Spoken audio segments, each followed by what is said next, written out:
আশা করি আপনারা ভালোই আছেন। সকালবেলা উঠে এখন কাজে চলে যাব। যেহেতু আমার ব্রেকফাস্টও করা হয়নি, কিছুই খাওয়া হয়নি। যেহেতু আমার ফ্রেন্ডের বাবা ফোন করে বলছে একটা জায়গায় কাজ আছে, কয়েকদিন করে দিতে বলো। তাই আমি বললাম আমি বেকার ঘরে বসে আছি, যাই গাড়িটা চলে যাই, কিছু টাকা আসবে। তারপরে গাড়িটা চলে যাচ্ছে। যেহেতু আমার সামনের গাড়িটার কাজটা ভাঙা, কেন কি এর জন্য লাভ সাপের চক্কর ছিল। গাড়িটা যেহেতু আমি হাত দিয়ে ঘুষি মেরে ভেঙে দিয়েছিলাম, যেহেতু এখন কেউ নেই, আমি সিঙ্গেল ইজ দ্য বেস্ট। সবচেয়ে সিঙ্গেল থাকাটাই বেটার।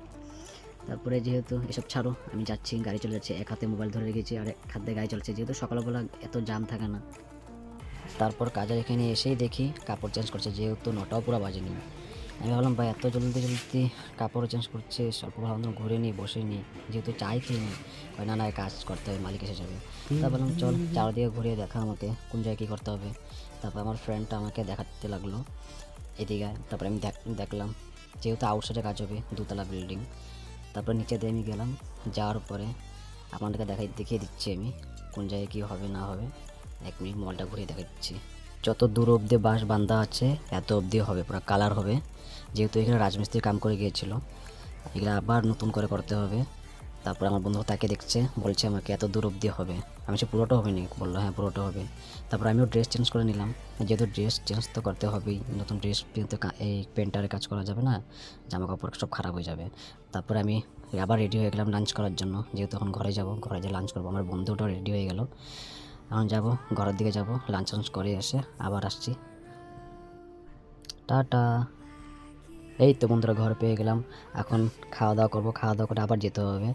তারপরে খাওয়া দাওয়া করতে বসলাম, যেহেতু ডাল ডিম, আমার সাথে আমার ফ্রেন্ডটাও খাচ্ছে।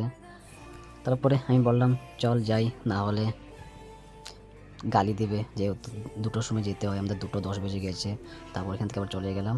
এখন আমি বাসের উপরে আমি উঠে গেছি, আমার বন্ধুরা দেখো কীভাবে বাসের উপরে উঠছে, যেহেতু বান্ধব বাসে উঠছে।